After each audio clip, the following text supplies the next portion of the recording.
बाद वह खुद आगे बढ़ा और डेमी ने उसके साथ जाने के लिए हाथ उठाया, लेकिन लाइट गॉडफादर ने उसे नजरअंदाज कर दिया। आखिर में जियाओ हेई और एक दूसरा पादरी कमरे में गए। उन्होंने क्रॉस पकड़ा हुआ था और लिली के लिए एक रहस्यमय और प्राचीन एक्सोर्सिज्म करने वाले थे। कमरे की लाइट अजीब तरीके से झिलमिलाने लगी और लड़की अचानक दीवार पर ऐसे चढ़ गई जैसे यह नामुमकिन हो। जैसे ही रोशनी पूरी तरह बुझी, दानव फिर सामने आ गया। उसने अपना निशाना तय किया और धीरे धीरे आगे बढ़ने लगा।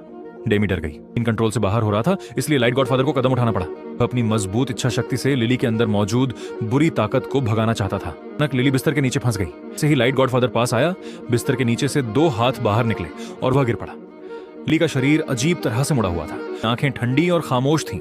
वह हिली तक नहीं, बस डेमी को घूरती रही, जैसे उसे अंदर आने का इशारा कर रही हो। उसने बाइबल उठाई और कमरे में चली गई। लिली की असली आत्मा से बात करने की कोशिश की, उसकी इंसानियत को जगाने के लिए।